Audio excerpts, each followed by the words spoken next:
Good day, my dear HUMSS students. It's me, Teacher Angel, and we are moving on to another week of exploring various disciplines and concepts in the field of social sciences. This week, I will be talking about institutionalism, specifically in the world of education. So without further ado, let's start. Alright class, as a student, we go to school. So for you, what is education? Anyone from the class? Yes, Clarissa. Thank you for your answer. So Clarissa, think of education as a journey of learning and growing. Yes, and that is very true. It's not just about textbooks and exams. It's about gaining knowledge and developing skills and shaping our understanding of the world. It involves everything from learning how to read and write onto developing skills such as coding or even playing an instrument.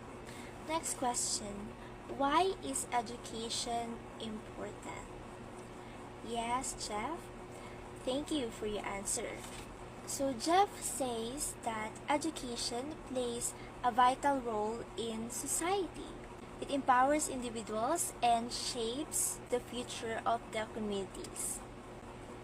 So remember class, education is a lifelong journey and it is vital for both individuals and the society. So now that we have learned about education, now we will go over to some issues that education faces in the world of institutionalism. So there is an issue related to the modules in which the illustration used left a stereotype towards farmers. So this is one of the issues noticed specifically in the English subject that is produced or published by the Department of Education. So this module is shared among students and a netizen noticed it until it trended or viral and spread mainstream. And this is Kiko Pangilinan's statement. So if this is how farmers are described, it's like stereotyping. Because if you can notice in his statement, they are made disgusting. Like farmers are made disgusting. We understand that a vast majority of the farmers are poor. But to stereotype them, what will be its message to the youth?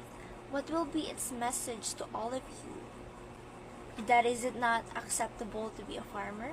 That is it not acceptable to be born by farmers?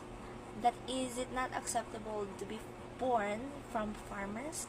That is it not acceptable to be a farmer? So Senator Kiko Pangilinan has some criticism here because we always look at the life of the farmers. Either their life will be plain and simple or miserable and difficult or even poor.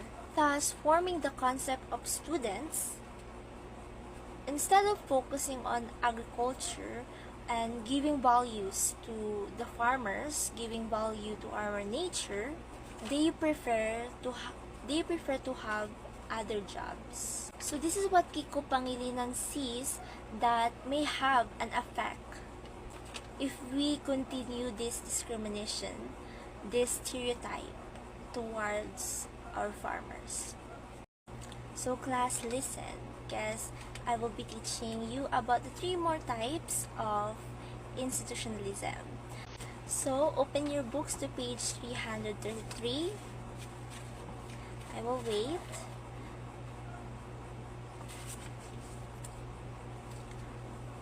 So the 3 types, as you can see on your book, that there are many types of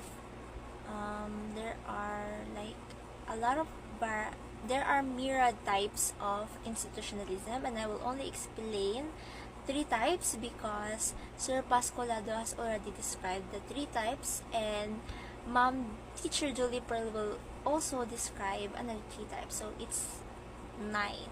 So there are like over 9 types of institutionalism that we will discuss. So now I will only give 3. First is the classical or traditional institutionalism. So this institutionalism is descriptive, inductive, formal, legal, and historical comparative. This classical or traditional institutionalism is based on the idea that institutions mold people's interests based on social, political, and economic conditions. Number 2, new institutionalism. So as you can read in your book, new institutionalism is also known as neo-institutionalism.